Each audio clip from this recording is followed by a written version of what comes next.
a Grand Canyon. I don't even know if there was a college. I think they just literally found this guy in the Grand Canyon throwing baseballs. 5 innings pitched, 3 hits, 1 run. It's a Grand Canyon. I don't even know if there was a college. I think they just literally found this guy in the Grand Canyon throwing baseballs. What is up, fam? I am here today with Pierson Ohl, 14th round selection, Minnesota Twins, a couple years back, which may not feel that way, right, Pierson? I mean, time flies, man. How's it going, buddy? Yeah, that is crazy to think it's a couple years back now, but no, I'm still loving it. Still feel young. Being around some of the older guys still makes me feel like the new guy. So no, I'm feeling great. Yeah, I mean 2021, which is not a long time ago, but in terms of baseball, you know what I'm honestly impressed with, and I mean this sincerely. Not only are you still where you're at, but you're still with the same organization. Yeah, Because oftentimes you can be used as a little bit of trade bait, or this or that, and to still be with the same organization, that tells me that they definitely believe in you. yeah. I mean, just looking around the room, I think I fit their mold well, and Yeah. what their player development's trying to do with pitching prospects. So yeah, I mean, I'm happy to be a Twin, and I've enjoyed every spring training and every season so far. So I mean, I don't know what's out there, but I know where I'm at now, and I'm enjoying it. You are kind of becoming like the seasoned veteran though, man. Like kids get drafted now and it's like, oh, go talk to Pierson if you need help, showing them where everything is and you're unpacking their bags for them and Oh yeah, I'm getting a little bit. I'm getting a little taste of that this spring training, meeting all the new guys for the first time. how's everything been going, man, with the spring? Spring's been great. I had a little bit of a setback early camp. The Twins bring out some of the starting pitchers earlier than most guys would like. We're here in January, Yeah, that is early. but no. So I'm built Catchers back. too? Huh? Catchers too? Just a few, like just Yeah. enough to like maintain what we need off the mound and whatnot. But Okay. gosh, I'm actually live tomorrow, so I'm built back up. I'm ready to rock and roll. Spring's been great. A little bit of a new learning curve for me with some of the pitches that I'm developing, but I'm excited for this year. I love to hear that. A guy who's a true master at his craft, is never satisfied what he's got in his arsenal. You're on the map and turning a few heads. How do you think at this point you break out and really have killer stuff, that you can boom, I'm noticed and I'm getting the call. Like what do you think it takes now at this level? I mean, that's a great question. I ask myself that all the time, especially a couple seasons ago. I had really good success at a I saw respectable that. Yeah. level in league baseball. So it's like, what is going to take me to that next step? And I think it's punching more tickets. I think missing more bats with 2 strikes. Like I can put up a zero with anybody. Okay. I can throw in innings. I can last the whole season. I can do all that. But it's like, how many tickets can I punch out? And I mean, the walks have never been an issue. That's I what I mean, saw too. But I love that you recognize what you're saying right now, right? Because yeah, I think, and I don't mean this as like, oh, as a setup question, but a lot of people say, I don't know if you figure that out, you call me and tell me. You just answered, So you're yeah. saying maybe you got somebody 1-2 or 0-2, finish it up, right? And don't Um, get to a 3-2 count or don't let them even touch the bat, right? exactly. Yeah. And like, I mean, we keep a funny stat in the clubhouse of like, we call them lip outs. We're a golfing pitching staff. Whenever we get guys to 0-2, 1-2, and it doesn't end in a punch out, we count that as a lip out. That's a putt you should make. You're 0-2, Okay. 1-2. We should be able to get a punch out. So it's like we've been having a little fun with it, but it also just reminds you like, oh my gosh, I'm actually not getting these punch outs that I want when you're the leader in the clubhouse with the lip outs. You have a little fun with it, but you absolutely don't want to be the leader in lip outs. 100%. What else you have in the arsenal? What are your I three got to it. go to? Yeah, I got to change up's my bread and butter. Okay. I throw that probably just as much as I throw the fastball. Do you really? Okay. And then I'm a slider curveball guy. And then this year I'm adding like a hard cutter, Okay. something I can just run in on lefty and pound their little back grip and set up the changeup. You definitely got the lingo, man. It's great. We need that more with baseball because hockey's got us beat so bad on the lingo. Baseball needs to step it up a little bit. So I know I'm on the right track with you, though, dude. You're already now. We have your Grand Canyon University here playing in the tournament. I think it's got to be mentioned. But there it is. There's the Lope shirt, right? And they're not in the tournament very often. It's a couple years here and there. We won't talk about what's going on right now because they're there. So we did a little. I did a little bracket of our own. Now we're going to jump right to the Final Four with this. Okay. Okay. It's frozen pizza. Okay, frozen pizza bracket. So this is where the interview takes a little bit of a serious tone. It was all fun and games, and now we're getting a little serious with the frozen pizza. So DiGiorno is squaring up against Tony's. Tony's classic, the Tony's, the yellow box. It's like $2.99, right? DiGiorno, Yep. of course, everybody loves the DiGiorno. I'm not. It's not my favorite, but so who do you got? DiGiorno versus Tony's? I mean, I think just my childhood, I gotta go DiGiorno's. Like Yeah. it's like that's name brand for me. Yeah. So And it was like whenever your mom didn't feel like cooking or whatever, it was you were getting. Dad was coming home with a case of Dr. Pepper or Mountain Dew. He had probably a couple DiGiorno's in the cart too. Well, and here's where the DiGiorno and personally my favorite, the second round here or the other final is Freshetta. You familiar with the Freshetta? Not really, no. Kind of the biggest direct competition for DiGiorno is the Freshetta. You'll see it in your freezer's aisle. Okay. See that little knock there? I'm looking for sponsorship there. Now, Frechetta's squaring up against Red Baron. Ooh, I mean, it's an easy decision for me, and I'll tell you why. Being a college athlete, putting a Red Baron in the oven, that was a meal for me. That was a grade A meal for me. Was it the deep dish? I would mix it up. I love a good deep dish pizza, but I'm not picky. When Walmart's got their deals, I was grabbing and going with the Red Barons. All right, I dig it. That was before everyone just got paid in all these NIL deals and all that stuff. So. Don't you wish, man? Well, listen, we won't even get into that. I've been talking too much about that recently. Like, it was a great segue, but the problem is the NIL it just annoys me. And when these cats are making $3 million, like, why go play? But we got Red Baron is advancing to DiGiorno. That's going to be our final. What do you think? DiGiorno versus Red Baron for the final. I mean, DiGiorno's got the name, but I think Red Baron's got the dog in him. Okay, I like it. Yeah, I'm going Red Baron. Tell me about Grand Canyon, man. Jay Will had nothing but amazing things to say. Obviously, he's the one that gave me your info, and he was like, man, you want to talk to a guy who's just a lights-out pitcher and a cool dude, call this guy. And what was it like, having him?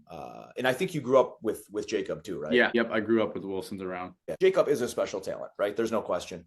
Oh, yeah. And how was that dynamic with him and his pops? Was he really, like, as a coach, is he real defensive minded? I mean, as a pitcher, I guess it's slightly different, but was he real defensive minded? Well, here comes Lincoln. Yeah, what's up, Lincoln? Special guest Lincoln in the studio. I never got to play for Jack directly, but I mean, gosh, I've played countless rounds of golf with him. I've got to pick his brain a little bit. Okay. And yeah, I mean, I'd say anyone who excels at something like better than 99% of people in the world, they're going to have a little bit of a bias for that side of the game. And I think, I mean, he did a beautiful job. I mean, I used to work with him in high school when I thought I was going to be a shortstop. So like just being able to pick his brain and hear how he talked about defense. I mean, yeah, I would say he's a big defensive minded guy, but I mean, that's no knock on his offensive side of the game, because I've seen him take guys that are struggling to hit the ball or create power or backspin the ball or whatever it was. And I've seen him turn those guys' careers around too and extend their college career or make them a college starter. So it's like I mean, granted, obviously he did it for 12 years at the highest level, but I mean, yeah, I would say he's got a little bit more of a bias for defense.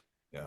Very, very well spoken answer, man. And I can tell, like, you're well spoken, period. I can tell there's a little bit upstairs here with you. And I think as a pitcher, you need that.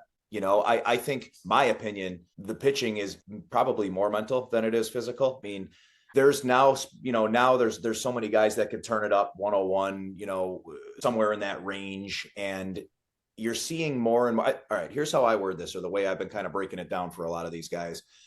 A couple years ago, the sexiest thing in the world was just how hard can you throw the ball, right? How hard can you throw it? You want to break a catcher's hand, whatever it is. Now, if you 92 with some wicked spin or 94 with a little bit, right? It seems to be trending back in that direction. And that's the pitching I like. Like, listen, it's fun to go watch Skeens. It's fun to go watch Chapman. It's fun to go watch anyone just burner after burner. It is. But at the same time, man, it's like if you're not blowing it by them, they're probably going to knock it. Like, yeah. I like the craft of pitching. Does that make sense? And I think, like, I heard a saying back in the day from my first college pitching coach was, you can time a jet. Like, you can literally, a hitter can time a jet. If you threw it over and over and over, they could literally time up a jet. So if where do people come up with this? Like, I don't know. He's a character, but no, I mean, I agree. It's like the art of pitching went away for a little bit because the radar gun became so appealing. And dude, thank you. That's so few guys even know what I'm talking about when I say that. And you nailed it. I mean, yeah. I mean, if you look back in the early 2000s and even to the 2010s, it's like 95 and 94 used to flash red on the radar gun. Right. It's like, wow, that was a big deal. But that was when there was a lot of pitchers in baseball. And now it's like, you just got a lot of throwers. And it's like the guys who are getting signed in the offseason, it's because there's a video of them going viral of hitting 99 or 100, but they can't hit the broadside of a barn. So it's like making great points. What you just said that really stuck out at me, was the lighting up the radar gun at that. And that's all anybody wanted. It's all anybody wanted was that speed, man. And also there was the guy, Pedro Martinez, Randy Johnson, those guys, even early 2000s, those guys were 96, 97. Other than Nolan Ryan, who apparently the rumor is that he was clocked unofficially at 106 at some point in his life. Did you ever hear that? I mean, yeah, I've heard the rumors. That's in the 60s and 70s. They didn't have radar guns. I don't know, like how are they even doing the math on that? I couldn't even tell you. So it didn't happen. If it didn't happen, it didn't happen, right? But I mean, This dude was still throwing 100 miles an hour. That was such an anomaly. Explain to someone throwing that hard and what a batter sees when you're throwing 100 miles an hour. Yeah, I mean, I'll put it in perspective for a 90-mile-an-hour fastball. You sit behind a catcher and you're going, I don't know if I want to stand with my ribs exposed and trying to put the bat on the ball at 90 miles an hour. So at 95, it's going to be a little bit blurry and you're going to be a little bit more vulnerable. And then 100, I mean, I think it's a blip. Like I just couldn't imagine. I remember when I first got signed in 21 after the draft, I showed up to Fort Myers for a post-draft camp or whatever it was. Yeah. The first bullpen that I saw was Johan Duran, who's one of the best closers in baseball. In that bullpen, in a bullpen setting, he was 97, 99. And I'm watching this guy throw, and he hadn't debuted yet, so he was still a minor leaguer. And I was thinking, wow, I am in the wrong sport right now if this is what the guys look like that are not in the show. Now, this was when? This was in 2021. Okay. Like July, right after the draft. You want to be a starting pitcher in Major League Baseball, right? Without a doubt. And that's where you're going to be. There's no question in my mind either. Have you thought ever, was there a time where you're like, let me focus more on a 1 or 2 inning type outing to see if I can get the trajectory faster? It's crossed my mind. I mean, you look at relief pitchers and like when they struggle, it's because they're putting guys on or doing this or doing that. And that's something that I excel at, of not giving free passes. But it's crossed my mind of like, hey, would I be a better reliever and not have to face guys 3-4 times a game, not have them have a whole hitters meeting for 30 minutes pregame going off of what I did last game or what are my tendencies and whatnot. And yeah, it's crossed my mind, but I think with my skill set, I just think I excel at being a starting pitcher, like the durability aspect, the mental grind of being a starter. Like minor leagues, we play 6-game sets, and if you throw Tuesday, you're going to face the same team again on Sunday in a 4-game in a 4-day span. So it's like there's challenges all over, and I think going from a starter to a reliever is much easier than going from a reliever to a starter. Okay. And that's not knocking their job by any means. I get it. Yeah. If I'm built up for 5 innings, it's going to be a lot easier to bounce back on a day-to-day 1-inning stint. But yeah, I mean, the thought is always there. Is it going to expedite my process to the big leagues? But for now, I enjoy going out every 5-6 days and throwing 7 innings. Yeah, and I don't think you should change a thing. I already know with asking that question, I already know the answer of the long term with you and where we're going to see you. That's also a problem. I mean, you want to talk about modern problems in the game of baseball. It's like organizations value you off of punch outs. We just talked about it earlier. Like I don't punch enough guys out. And so it's like I've had conversations with coordinators where it's like, hey, maybe we want you to walk a few more guys because you're going to get out of the zone and expand, maybe get more chase to get swing and miss. And so that's been a conversation. But then you look at like MLB wants games to be shorter. They want this, they want more home runs, but pitchers are being valued on one thing, and it's how many guys can they punch out. So if it's 1-2, they're going to spin. And if they walk the guy, so be it. They didn't give up a home run. They're going for strictly punch outs. Why do you think it's so heavily based? Do you think it's because of the fans and what's been created with fans just wanting to see that so much? I think the algorithms that are in today's game, like there's no such thing as run production when it's a strikeout. There's no sack fly. There's no move them over. There's nothing. Yeah. And so I think the algorithms of today's game says if you can punch guys out, you're going to give up less runs than the next guy. Fair. I'm looking at it as, Pierson comes in. He has an 8-pitch second inning because he's getting guys to ground out and he's throwing the right pitches. Or Skeens has a 37-pitch second inning because he's taking everybody full. I mean, that's the crazy thing of like, I don't know how familiar you are with like FIP, but it's like a modern stat for pitchers. Yeah, it's kind of like the swingman for batters, right? Yeah, basically. And it's like me getting ground balls or lazy fly balls early in the count, it really doesn't benefit me, it's a crazy concept because if I was in the early 2000s, my goodness, would they love that. But in today's game, it's like if I'm not getting swing and miss and I'm not punching guys out, they just overlook you. Yeah. All right. It's crazy. I mean, Frustrating. That's frustrating, man. yeah, and yeah, Right? Because that's who you are, bro. And you're a great pitcher. You're a great pitcher. MLB, anything. You're a great pitcher. yeah, and that's the thing. If I was putting up the numbers and the stats that I am currently like holding in the major leagues, they would say, wow, this guy's like a perennial starter on whatever club, a solid 3 or 4, below 4 ERA, and you're doing whatever and you're getting wins.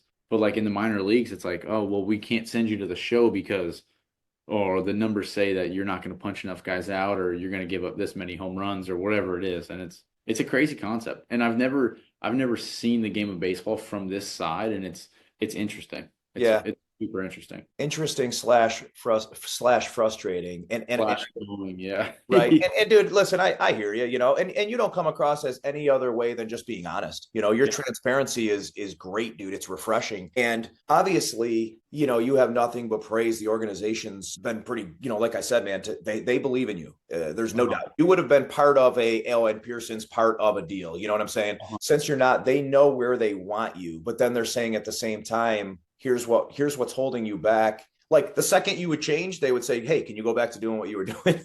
Yep. Yeah. But yeah, I mean, they're super, like, as much as I'm being transparent, it's because the Twins are so transparent and they say, hey, this is the roadmap to success. Like, we're not going to hide it from you. We're not going to be like, oh, we're just not promoting you. Like, they're going to tell you why, and like, whether you like it or not, like, that's the answer. And I mean, as a man, I appreciate the honesty, and it's like, okay, if I'm not the person you want me to be, tell me. And the Twins do just that. And it's a great relationship I have with them.